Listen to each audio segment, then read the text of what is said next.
definiciones, mecanismos de difusión, clasificaciones, las antiguas y las recientes, las principales enfermedades primarias, los trastornos motores secundarios y las enfermedades sistémicas. Dentro de las definiciones y mecanismos de dilución, primero que nada tenemos que saber qué es la disfagia. ¿Alguien ha leído? Falta de respiración. La dificultad para tragar. Exacto. La disfagia es la dificultad para el paso del bolo alimenticio. A diferencia de la odinofagia. ¿Qué es la odinofagia? El dolor, ¿no? Cuando pasa el bolo alimenticio. Ahora bien, cuando tenemos una disfagia nos confundimos mucho porque ustedes se pierden en lo que son los exámenes, porque estas preguntas son básicas tanto para sus exámenes de pregrado, internado y residencia, ¿no? ¿Cómo diferencio yo una disfagia motora de una disfagia mecánica? ¿Alguien sabe? Ay, me equivoqué. A ver, básicamente cuando yo estoy frente a un paciente con disfagia, tengo que preguntar tres cosas. ¿A qué nivel es la disfagia? Si es alta o baja. A nivel alto, a nivel del esfínter esofágico superior, y a nivel bajo, a nivel del esfínter esofágico inferior. Aparte de esto, tengo que preguntarle al paciente si esta disfagia o esta dificultad es para sólidos o para sólidos y líquidos, ¿no? Esto es importante porque el esófago es un órgano muscular que permite la comunicación desde la boca hasta el estómago. Entonces, a mi esófago le va a dar igual que yo pase tanto sólidos como líquidos en una disfagia motora, ¿no? Porque ahí la dificultad va a ser funcional. A diferencia de que si yo tengo una disfagia mecánica, la disfagia mecánica va a ser obstructiva. Y el paso de alimentos que me va a dificultar van a ser básicamente los sólidos. ¿Ya? Esa es la primera diferencia. La segunda diferencia es si esta disfagia es progresiva o es intermitente. Si se va empeorando con el paso del tiempo o un día estoy bien y el día siguiente estoy mal, ¿no? Entonces, ¿esto por qué? Porque las preguntas de examen básicamente diferencian, todo en un caso clínico, ¿no? Un paciente varón de 50 años con disfagia a sólidos y a líquidos. Ahí pensamos en una disfagia motora, ¿no? Entonces, paciente con trastorno progresivo y pérdida de peso. Cuando ya escuchamos la palabra pérdida de peso, estamos asociando al cáncer, pero el tema principal que me da aquí es la disfagia sólidos y a líquidos. Si la pregunta fuera que solamente tengo disfagia a sólidos y pérdida de peso, ahí sí pienso en una disfagia mecánica, ¿no? Pero no. En este caso, principalmente, que tenemos este caso del paciente varón con disfagia a sólidos, a líquidos y a pérdida de peso, lo primero que pienso es en una atalasia, que es uno de los trastornos motores esofágicos primarios principales. Ahora bien, dentro de la disfagia de sólidos, como ven aquí, no nos vamos a concentrar en esto, pero esta es una imagen bastante resolutiva y que les muestra la diferencia, ¿no? Por ejemplo, si tengo disfagia a sólidos de forma intermitente, puedo pensar en algo estructural, anillos, membranas, que lo van a ver más adelante en las clases, y también si tengo una disfagia progresiva asociada a enfermedad por reflujo o no, puedo pensar en una estenosis péptica, hernia hiatal o cáncer. Pero todo esto son trastornos mecánicos, obstructivos, secundarios a algo. En cambio, los trastornos motores primarios son funcionales, no están asociados a nada, ¿no? Por ejemplo, entonces, ¿qué es la deglución? La deglución es un reflejo, un mecanismo que nos va a permitir el paso del bolo alimenticio desde la boca, hasta el estómago, ¿no? Por el esófago. Pero ¿cómo pasa el alimento? No pasa por caída libre, ¿no? Nosotros no comemos y pasa de frente al estómago. Pasa mediante la propulsión, ¿no? El esfínter esofágico superior tiene la función de evitar que el aire pase, ¿ya? Evitar que el aire pase hacia el esófago y el estómago, porque si no, si estuviera abierto, nos llenaríamos de gas. Y el esfínter esofágico inferior evita que regrese la comida del estómago hacia el esófago, ¿no? El reflujo gástrico. Entonces, cuando nosotros pasamos el bolo alimenticio, activamos el reflejo de deglución. ¿Y cómo baja este reflejo de declusión? Mediante unas ondas peristálticas descendentes, ¿no? Desde arriba hacia abajo. Entonces, las ondas peristálticas son primarias, secundarias y terciarias. Las terciarias son patológicas. Pueden encontrarse en los trastornos motores y también en personas ancianas con enfermedades neuromusculares. Las primarias y las secundarias se consideran normales. Dentro de las ondas peristálticas primarias, la primera es de propulsión, la que permite el paso del alimento, y secundaria la difusión. Y las ondas secundarias per se son unas ondas que se activan por limpieza, ¿no? Paso el alimento y va bajando el alimento y luego mi estómago se va limpiando con las ondas secundarias. Pero las ondas terciarias, igual que en todo, ¿no? Lo de tercer grado es más difícil, por así decirlo, las ondas terciarias son patológicas. Por ejemplo, ¿cuál es el examen que nosotros pedimos de primera intención cuando sospechamos en un trastorno motor esofágico?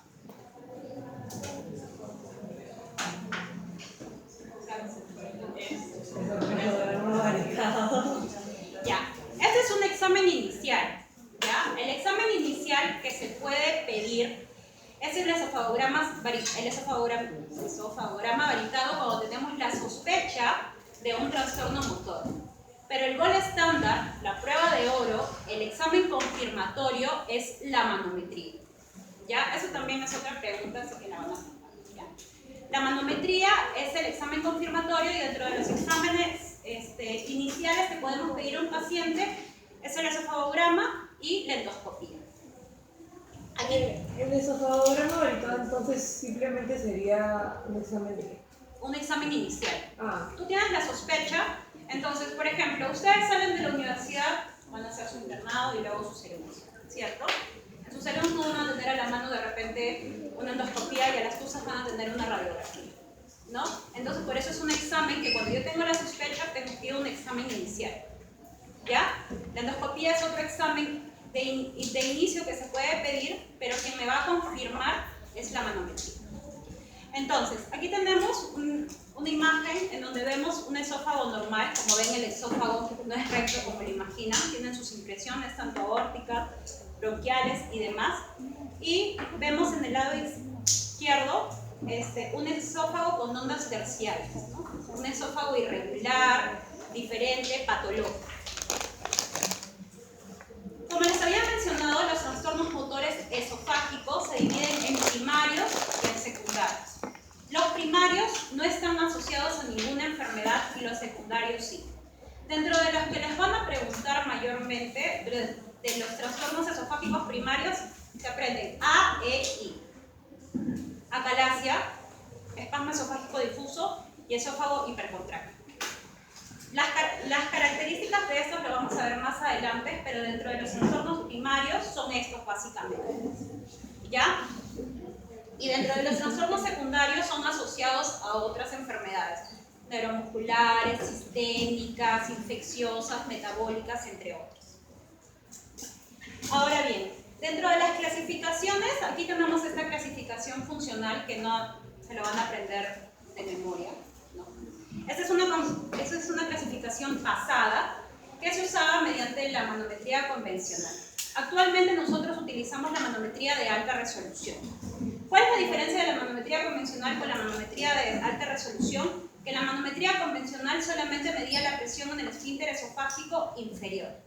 Y la manometría de alta resolución mide la presión a nivel de todo el esófago, tanto esfínter esofágico superior y esfínter esofágico inferior. Nosotros actualmente clasificamos según la manometría y según Chicago a los diferentes trastornos motores. Como les había mencionado acá, la principal característica de la acalasia es la ausencia de peristalsis. Eso también es otra pregunta que siempre hacen, ¿no? ¿Cuál es la característica manométrica de la acalasia? La ausencia de peristalsis. ¿Ya? Y dentro de los otros trastornos motores esofágicos puramente primarios, por así decirlo, estamos en el espasmo esofágico difuso que les había mencionado y el esófago hipercontráctil. Aquí también se mencionan unos trastornos motores inespecíficos que deberían saber porque siempre preguntan nombres, ¿no? El esófago en sacacorchos y el esófago en cascanueces. El esófago en sacacorchos es característico del espasmo esofágico difuso. Y el esófago de cascanueces es un trastorno motor inespecífico. ¿Qué nombres tan raros? ¿Ah? ¿Qué nombres tan raros? Bueno, en la medicina todo tiene nombre, ¿no? Ya lo van a ver. ¿Por qué les pusieron así? En cascanueces, ahorita lo vemos. Dentro de las principales enfermedades primarias, dentro de las principales enfermedades primarias que tenemos, como les había mencionado, el 90% de preguntas son respecto a la calasia. La calasia es la ausencia de peristalsis y su incidencia, esta data es occidental, ¿no? 6 a 100.000 pacientes. Pero a nivel de Latinoamérica, más o menos 1 en 100.000 pacientes pueden desarrollar acalasia. ¿Ya? Y como les he mencionado varias veces, la clínica principal a nivel manométrico es la ausencia de peristaltismo, ¿no? Ahora bien, dentro de la etiología de la acalasia, como es un trastorno motor primario, puede ser también, básicamente, debido a una degeneración de las neuronas en el plexo mientérico. Para que no se pierda. ¿Qué es el plexo mientérico de Auerbach? En el esófago encontramos el plexo mientérico de Auerbach, que tiene 2 tipos de neuronas, las excitatorias y las inhibitorias. En la calasia, ¿qué sucede? Una muerte, pérdida de las neuronas inhibitorias, ¿ya? Y hay un hiperestado de las neuronas excitatorias. Estas neuronas excitatorias son comandadas por la acetilcolina, y las neuronas inhibitorias por el óxido nítrico y el péptido intestinal. Esto es importante saber por qué, porque cuando nosotros damos el tratamiento, uno de los tratamientos es con los anticolinérgicos. ¿Ya? ¿Por qué? Porque van hacia las neuronas dependientes de acetilcolina, que son las excitatorias. Otras causas de acalasia que se han comprobado es el estrés emocional intenso, que se ha descrito, el traumatismo físico grave y la tensión excesiva después de una reparación antirreflujo. ¿Cómo se llama la cirugía de enfermedad por reflujo? Por eso le dije al doctor que nos iban a acordar. Se llama funduplicatura No me hizo de caso. Nissen, ¿ya? La funduplicatura de Nissen es esta imagen que ven acá, que se crea como un abrazo hacia el esófago. Cuando este abrazo es muy tenso, ya puede producirse una acalasia secundaria por presión, por mucha presión del esfínter esofágico inferior. Ahora, Doctora, ¿cómo se llamaba la operación? ¿Sería acalasia secundaria a la operación? funduplicatura de Nissen. No se van a acordar. Pero sí, esa es pregunta de examen también, ¿no? Sí. Nadie se acuerda generalmente de teoría, solo se viene a Ya. aprender. A ver, dentro de los cambios anatómicos que vamos a encontrar en la acalasia, esta es una imagen patognomónica, ¿no? Si viene un examen donde se dice, no encontramos un esofagograma valitado con una imagen en pico de pájaro. Esto se llama en pico de pájaro o cola de ratón. ¿Ya? Vemos la dilatación distal del esófago secundario al cierre exagerado del esfínter esofágico inferior. ¿Ya? Esto lo encontramos en la acalasia. Otra de las complicaciones de la acalasia es el megaesófago y el esófago sigmoideo. Tengo las imágenes, pero también se encuentran. Ahora bien, el espasmo esofágico difuso, que es a nivel de todo el esófago, y el espasmo esofágico difuso distal, que es en la parte distal del esófago, valga la redundancia, es también un trastorno motor específico, caracterizado principalmente por el dolor retroesternal. Me viene y por una disfagia intermitente. ¿Ya? Por una disfagia intermitente. Entonces, viene un paciente con disfagia intermitente y disfagia intermitente más dolor torácico. ¿Qué piensan? ¿No? Esa es la clínica principal, el dolor retroesternal. El diagnóstico diferencial que viene porque el dolor puede ser tan fuerte en esos pacientes de la nada o secundario a bebidas frías, ¿ya? Que tenemos que descartar en estos pacientes una patología cardíaca, que es un diagnóstico diferencial del espasmo esofágico difuso. Aquí vemos una imagen característica también del espasmo esofágico difuso para que no se olviden, ¿no? Que es el esófago en sacacorchos, ¿no? Ahí lo vemos en las dos imágenes características. Ahora, la tercera patología de trastorno motor primario es el esfínter esofágico hiperintenso. Como les había mencionado, aquí hay una relajación normal del esófago, sin embargo, con una elevación de la presión del esfínter esofágico inferior. Todas las patologías motoras primarias del esófago llevan una disfunción a nivel de la relajación del esfínter esofágico inferior. ¿Ya? Eso es importante. Y aquí está indicada la miotomía. La miotomía, ¿cuál es? En eso, ¿cómo se llama? Porque eso también tiene un nombre raro. Que espero que sepan. La miotomía de Heller. ¿Ya? De Heller. Heller. H-E-L-L-E-R. ¿Ya? Y el esófago de cascanueces también es un trastorno motor inespecífico que se asocia a la enfermedad por reflujo gastroesofágico en un 50%. Aquí también se puede presentar con disfagia. El paciente puede estar totalmente asintomático o tener también un dolor torácico recurrente. Pero es más característico del espasmo esofágico difuso tener el dolor torácico y la disfagia de forma intermitente. Ya, aquí tenemos el esófago de cascanueces, que es la imagen que se encontró. ¿Ya? Y esa es la cascanuez, la misma cascanuez a la que hace referencia. Ahora, como les había mencionado, la manometría es el examen, el gol estándar, el patrón de oro, el examen confirmatorio para los trastornos motores esofágicos. ¿Ya? La técnica de elección. Dentro de las características manométricas, porque bueno, no sé aquí cuántos van a ser gastroenterólogos, pero leer una manometría es un poco compleja, ¿ya? Pero dentro de las características manométricas que ustedes tienen que saber en los trastornos funcionales del esófago, que ahí les he puesto, ¿no? La calasia, el espasmo esofágico difuso, el esfínter esofágico inferior hiperintenso y el esófago de cascanueces, que también es algo que tienen que conocer.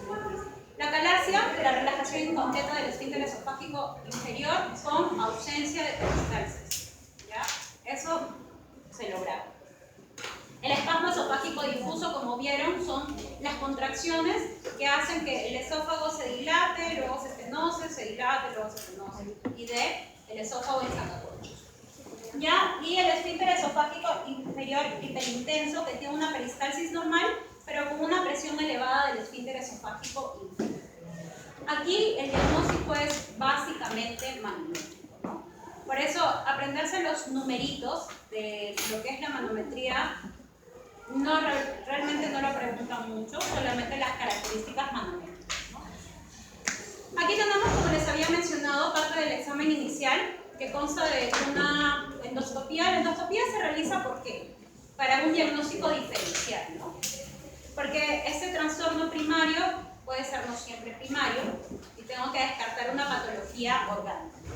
Aquí tenemos también una imagen de manometría. La manometría es un examen que dura 30 minutos e introducimos como una sonda nasogástrica en el paciente, desde la nariz hasta el esfínter esofágico inferior con 32 sensores. Estos 32 sensores me van a medir durante media hora cuál es la presión del esfínter esofágico inferior y me va a permitir clasificar mis trastornos motores. Y aquí, esto lo han visto anteriormente, ¿no? La pHmetría. La pHmetría se pide en la enfermedad por reflujo gastroesofágico, pero también puede solicitarse, digo también, pero no de primera línea, en los trastornos motores del esófago, ¿ya? Imagino que ya les explicaron cómo se hace la pHmetría, ¿no? La pHmetría igualito es una sonda nasogástrica que llega desde la nariz hasta por debajo del esfínter esofágico inferior, pero a diferencia de la manometría, nosotros estamos con una maquinita, como ven acá, ¿no? Con una maquinita, y eso lo tenemos durante 24 horas. En esa maquinita, por ejemplo, pasamos algo, presionamos. Nos da dolor, presionamos. Nos dormimos, presionamos. Todo ese sistema es durante 24 horas y el paciente tiene que tratar de hacer su vida lo más normal posible. ¿Y se puede alimentar de forma normal aún teniendo una sonda? Aún teniendo la sonda, no hay problema. Porque es una sonda bastante delgada. Ya, ahora respecto al tratamiento. Aquí básicamente el tratamiento se enfoca en la acalasia, ¿no? En los trastornos motores esofágicos, en la acalasia. La acalasia, como ya les había dicho, según la clasificación de Chicago, se divide en 1, 2 y 3. Clásica, vigorosa y espástica. La tercera, o la acalasia tipo 3, es de manejo muy difícil, ¿no? Manejo refractario. La acalasia tipo 1 es aquella que responde a la cirugía, que es el tratamiento, de primera línea. La cirugía es la miotomía de género. Nosotros también hacemos un tipo de miotomía peroral endoscópica que se llama POEM, pero eso casi no preguntan, pero de todas maneras para que lo sepan. ¿Ya? Y también tenemos tratamientos de segunda línea, ya como son los fármacos, los bloqueadores de calcio no hidropiridínicos, como el nifedipino y el amlodipino, ¿no? Pero las guías recomiendan el uso de nifedipino y isosorbide como tratamiento médico de la acalasia en aquellos pacientes que no se quieren operar. Ese es el de tercera línea. Y el de segunda línea es la dilatación mediante un balón de forma endoscópica que hace que se vaya dilatando progresivamente el esfínter esofágico inferior. Eso sí lo hacemos nosotros, los pacientes. ¿Ya? Doctora, ¿la acalasia tipo 2 también es quirúrgico? La acalasia tipo 2 responde a todas las líneas. Puede ser quirúrgico, médico, endoscópico y también el botox, ¿no? La toxina botulínica se ha recomendado como terapia de cuarta línea en lo que es la acalasia, ¿ya? ¿Por qué? Porque aquí relaja, ¿no?, las neuronas excitatorias dependientes de acetilcolina. Pero lo malo de la toxina botulínica es que tiene bastante recurrencia, cerca de un 50% de recurrencia en un periodo de 6 meses. Entonces, nosotros manejamos más la dilatación y más el tratamiento médico. Ahora bien, dentro de los trastornos motores secundarios a enfermedades sistémicas, tenemos todo ese listado. Ya pueden ser secundarios a causas orgánicas u estructurales.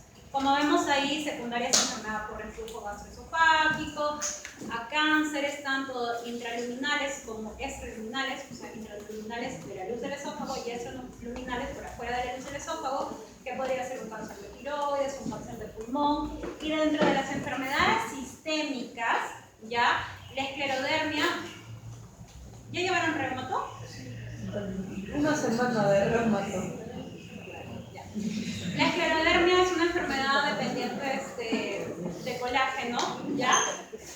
Que en el 75% de casos va a cursar con un trastorno de dismotilidad esofágica, ¿ya? Esto es importante porque hay un síndrome de Krebs. ¿Sí lo han escuchado? El síndrome de Krebs, ¿alguien sabe qué es? ¿Crees?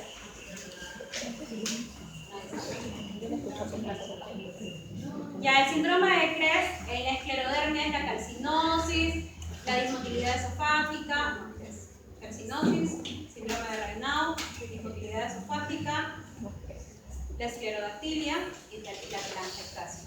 Pero ustedes de pregrado, ¿ya? Entonces, el 75% de estos pacientes van a cursar con una dismotilidad esofágica. Otras enfermedades que me pueden causar trastorno motor en el esófago es la diabetes. Los pacientes diabéticos suelen cursar con una neuropatía diabética, ¿no?, que lo conocemos. Esa neuropatía diabética también se puede presentar a nivel esofágico y gástrico. con una ausencia de peristalsis también, ¿ya? Y la neuropatía alcohólica. Entonces, como yo les había mencionado, en la esclerodermia ocurre una hipomotilidad severa y también un fallo de contracción en el esófago distal. Como ven, todo es a nivel del esófago distal.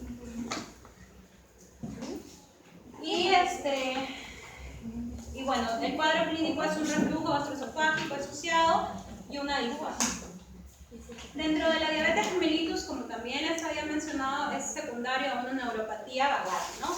Y el 60% de pacientes pueden cursar con este tipo de trastorno motor secundario. Hay otras causas infiltrativas no neoplásicas que son infecciosas. Por ejemplo, en Brasil hay bastante lo que es la enfermedad de Chagas, ¿no? La enfermedad de Chagas, que es... Ay, yo sí sabía, Trypanosoma cruzi. ¿Ya? Entonces, esto causa una calasia secundaria, ¿no? Un megasófago. Eso sí podemos ver, ¿no? En lo que es la enfermedad de Chagas. La sarcoidosis, que son enfermedades infiltrativas, y la amiloidosis también me puede causar un trastorno motor esofágico. Y en la práctica clínica nosotros nos encontramos con trastornos motores inespecíficos, ¿no? Hay pacientes con enfermedad por reflujo que son refractarios a tratamiento médico y que causan con algún grado de trastorno motor inespecífico, ¿no? Son los pacientes que nosotros le llamamos la enfermedad por reflujo gastroesofágico refractario a tratamiento médico. Estos pacientes quedan con una sensación de bolus, cuando se llama bolus esofágico, es la sensación de atragantamiento en el esófago, pero secundario a la enfermedad por reflujo, ¿ya? Es importante diferenciar y que manejen básicamente esas tres patologías, lo que es la calasia, lo que es el espasmo esofágico difuso y el esófago hipercontráctil, que son básicamente todas las preguntas de su examen. Bueno, eso es todo. ¿Ya?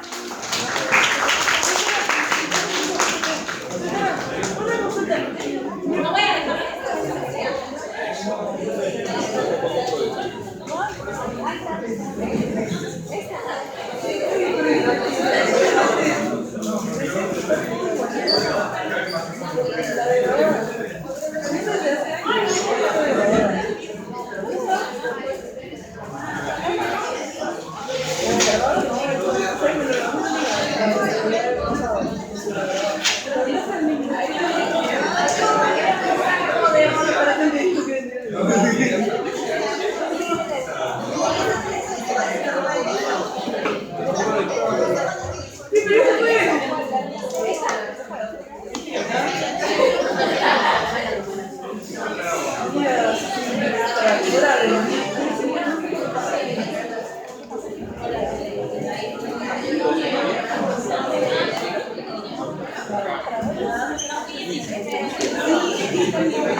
endógeno, ¿no? Dentro de los factores exógenos, ¿cuáles tenemos? Helicobacter pylori, principales, alcohol, frutas fermentantes, los aires, ¿no? Los corticoides, ¿no? Sustancias corrosivas, a veces hay ingesta de cáusticos, ingesta de ácido muriático de forma accidental o intencional, pueden provocar daño en la mucosa gástrica, ¿no? Y también factores endógenos. Dentro de los factores endógenos, ¿qué tenemos? ¿Qué puede provocar alteración en la mucosa? Cambio de pH. Correcto, ¿no? El pH demasiado ácido, ¿no? La producción del ácido, ¿no? Normalmente el pH del estómago es ácido, pero cuando este bajo se tiende a ser más ácido, puede alterarse, ¿no? Aquí intervienen factores como las prostaglandinas, el flujo sanguíneo, el adelgazamiento del moco que protege el estómago, ¿no? El estómago tiene un moco grueso que mediante las sustancias endógenas, ácido en este caso, que puede ser jugo pancreático, biliar, o una producción de ácido clorhídrico, este moco se adelgaza, o por los factores exógenos, ¿no? Se adelgaza. Entonces todo esto puede alterar la mucosa. Entonces, para que se produzca una gastritis o yendo más allá ya úlcera péptica, hay un imbalance en estos dos tipos de factores, ¿no? Ahora, hay otro término que es gastropatías que normalmente utilizamos los gastroenterólogos para poder describir nuestro informe endoscópico, ¿no? Esto es endoscópicamente hablando, son los hallazgos que nosotros encontramos en la endoscopía, que muchas de las veces sí se corroboran o se confirman histopatológicamente con un diagnóstico de gastritis, ¿no? Es el término gastropatía. Ahora, aquí está la setiología que habíamos conversado, tanto factores exógenos como los endógenos, ¿no? También tenemos ahí los factores autoinmunes. Y aquí tenemos el esquema de los factores, ¿no? Entonces, el bicarbonato también es un factor protector, ¿no? El moco que hemos hablado, las prostaglandinas y un buen flujo sanguíneo. De eso depende que la mucosa se mantenga indemne, ¿no? Al alterarse estos factores, por factores endógenos o exógenos, entonces se produce la gastritis. Ahora, cuando hablamos de dispepsia, ¿qué es la dispepsia? Más del 50% de los pacientes gástricos son dispepsia. Claro, normalmente el paciente dice estoy hinchado, estoy vagonado, tengo una sensación de hueco en el estómago, ¿no? Entonces, ¿cómo defines? Quemazón. ¿Cómo? Quemazón, dolor. Ya. Entonces, dispepsia es un síndrome, ¿no? Un conjunto de signos y síntomas, caracterizado principalmente por dolor en epigástrico, ¿no? Es el síntoma principal, pero también está incluido las otras manifestaciones, alonamiento, distensión, sensación de llenura precoz, y todos estos síntomas están localizados en el abdomen superior, ¿no? Entonces el paciente ahí te va a decir, siento que me lleno rápido, que me hincho, que me quema la boca del estómago, ¿no? Entonces todo eso es dispepsia. Como les digo, el 50% de los pacientes, si no es un poco más, vienen por dispepsia. Esta dispepsia puede tener varias causas. ¿Qué causas podremos tener de dispepsia? Entonces, eso es lo que dice el paciente, ¿no? Tengo latidez, dolor de hambre, hinchazón, engordamiento, y puede ir acompañado también. Y depende de varias causas. ¿Qué causas podremos tener de dispepsia?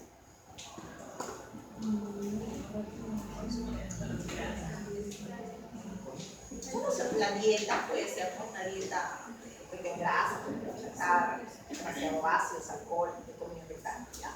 ¿Qué otra causa? ¿Alcoholismo? Perdón, medicamentos, ¿no?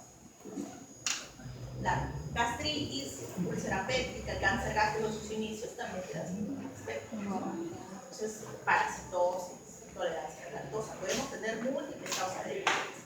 Entonces, nosotros tenemos que ir indagando, hacer una buena historia clínica, ¿no? La anamnesis, los antecedentes son importantes para poder orientar ante qué tipo de dispepsia estamos, ¿no? Cuando el paciente viene por primera vez, es un paciente nuevo, nosotros hablamos de una dispepsia no investigada, ¿no? Paciente por primera vez. Pero si es un paciente que ya viene una segunda, una tercera consulta, ya con resultados de exámenes, ya hemos realizado estudios, es una dispepsia investigada. Ahora, esta dispepsia investigada puede clasificarse en orgánica y en funcional. funcional. Cuando hablamos de orgánico, cuando encontramos una causa, ya sea endoscopía gastritis, si no le hice endoscopía, de repente le hice test de aliento, Helicobacter pylori, o de repente le encontré parasitosis, pero tiene una causa que justifique los síntomas, ¿no? Si no encuentro causas, podemos estar pensando, sin criterios, de una dispepsia funcional. Y esta dispepsia funcional a su vez se clasifica, ahorita vamos a ver. ¿No? Ahora, los conceptos de dispepsia pueden variar, pero ya saben el concepto general. Hay que diferenciar de reflujo, ¿no? La primera clase la ha hecho el doctor Sánchez, ¿verdad? Entonces ya saben los síntomas cardinales del reflujo, ¿cuáles son? Pirosis y refluctuación. La pirosis a veces se puede confundir con la epigastral, ¿no? No es lo mismo pirosis, forma parte de ERGE, ¿no? Que la epigastralgia que uno habla en dispepsia, ¿no? Es un poco más abajo. La pirosis es más lenta, es más arriba, retroesternal. Entonces, síntomas intestinales que son en el abdomen inferior, no son síntomas bajos, síntomas crónicos. Entonces, para hablar de dispepsia funcional tenemos el consenso de Roma, ¿no? El consenso de Roma, ya estamos en Roma 4, es digamos, un consenso de expertos que clasifica las enfermedades funcionales, no solamente la dispepsia, ¿no? También está ahí el estreñimiento, síndrome de intestino irritable, constipación, pero la parte funcional, ¿no? Cuando no encuentras una causa orgánica. Entonces, te define que para nosotros poder hablar de dispepsia tiene que haber alteración, ausencia de alteraciones, ¿no? Tanto bioquímicas, o en laboratorio, o en microscopios, ¿no? Y que estos síntomas no tienen que estar asociados a decalmen con la defecación, porque en el intestino irritable sí, el paciente puede sentir balonamiento, distensión y mejora con la defecación en un gran porcentaje, ¿no? Entonces, en dispepsia no necesariamente. Tampoco tiene que existir antecedentes de una cirugía gástrica, gástrico pesado, con cáncer, etc., ¿no? No aplica para este caso ni cuando ha habido una úlcera péptica previa. La dispepsia puede ser una recidiva de úlcera o secuela de úlcera, ¿no? Ya no hablamos de dispepsia funcional.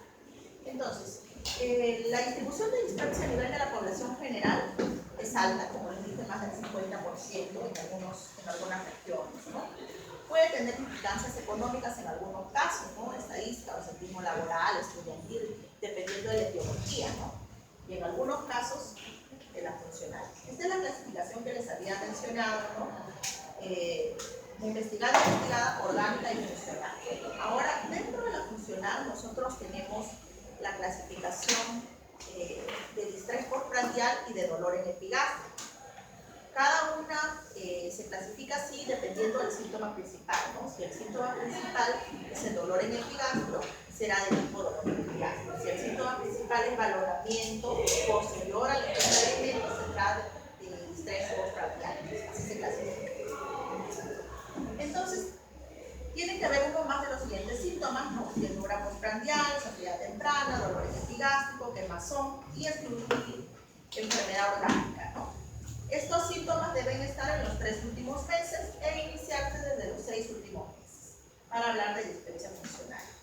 Puede haber overlap, superposición de algunas enfermedades, sí, ¿no? Les he hablado de reflujo, ¿no? Y de dispepsia, un 3% puede haber, digamos, overlap, ¿no? Sobreposición.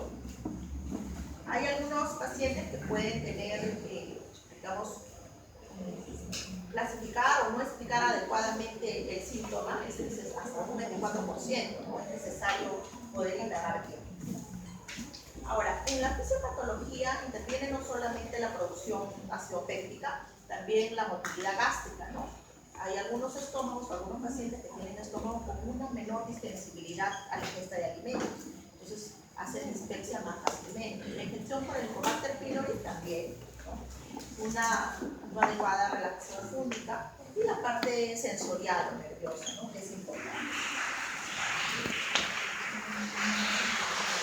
Aquí vemos también factores psicológicos que pueden influir en la producción ácido-péptica, en la parte de dispepsia funcional, ¿no? La producción ácida, eso es importante. En cuanto a la dispepsia funcional, les he mencionado mencionado que no hay una adecuada distensión en alguno de los pacientes en la parte del fondo gástrico, ¿no? Cuando el paciente ingiere alimento, la distensión del fondo gástrico no es adecuada y esto puede generar esos síntomas infectos, ¿no? Entonces estos pacientes son más sensibles, tienen un umbral más disminuido, ¿no?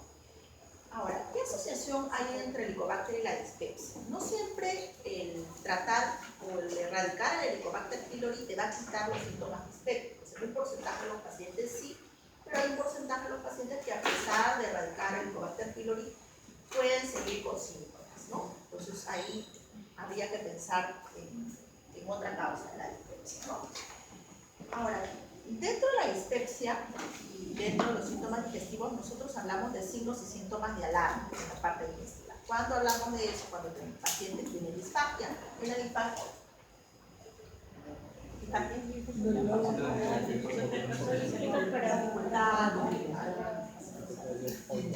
odinofagia, dolor al conducir, baja de peso, más de 3.5 kilos sin causa aparente, ¿no? Es un signo de alarma. Dolor abdominal severo, ¿no? Tú tratas de repente con dispepsia, como gastritis, no mejora el paciente, permanece con dolor. Entonces es un signo de alarma. Vómitos incoercibles, ¿no? El paciente presenta vómitos en forma persistente, signo de alarma. Al examen físico encuentras una masa en el abdomen, signo de alarma. Dolor abdominal en banda o en cinturón, signo de alarma, ¿no? Sangrado digestivo, hemorragia, melena, hematemesis, ¿no? También ictericia, presencia de adenopatías, signo de alarma. Hay que descartar otras causas, ¿no? Como ya habíamos mencionado, parasitosis, intolerancia a la lactosa, ¿no? Y dependiendo de la causa que nosotros pensemos, debemos solicitar nuestros exámenes auxiliares, ¿no?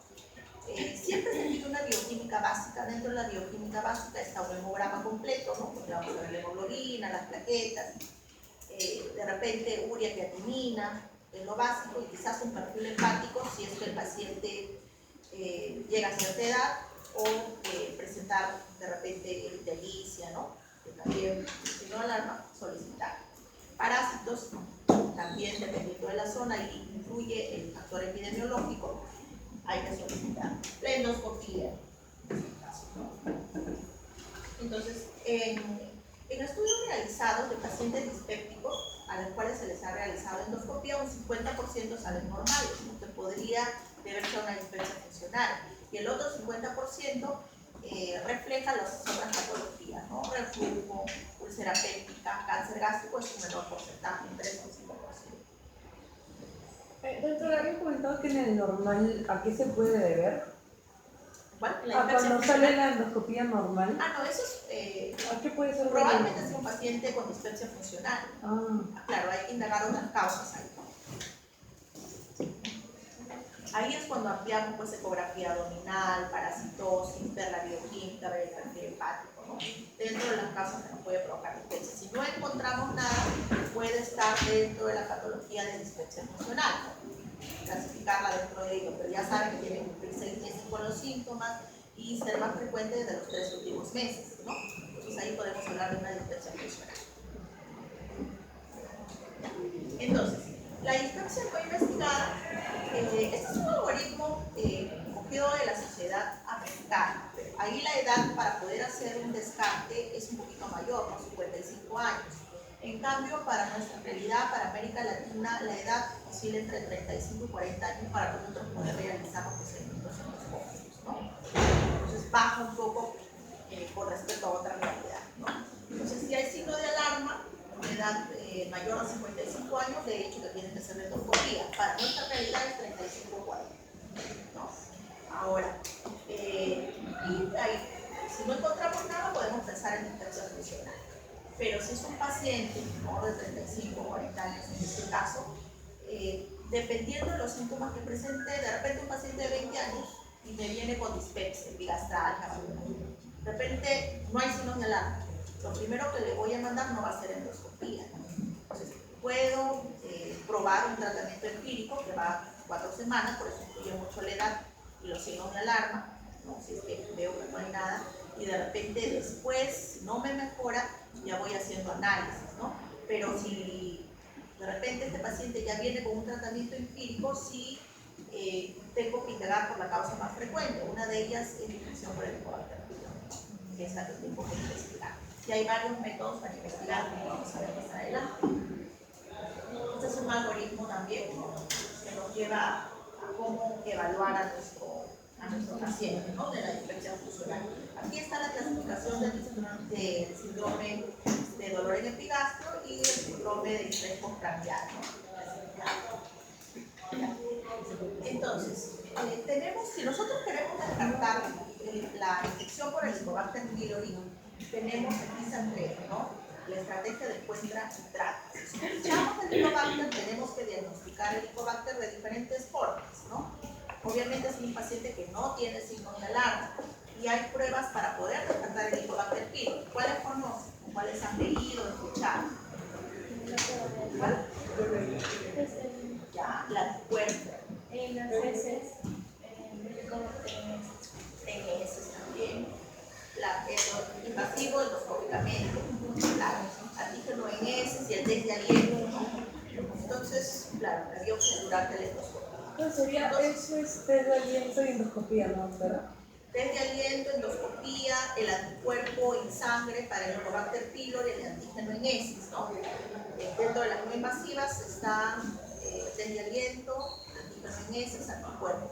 Pero no todos son indicados para todos los pacientes, ¿no? Un paciente que ya ha sido tratado anteriormente por el Helicobacter pylori, no realizamos por ejemplo un anticuerpo en sangre.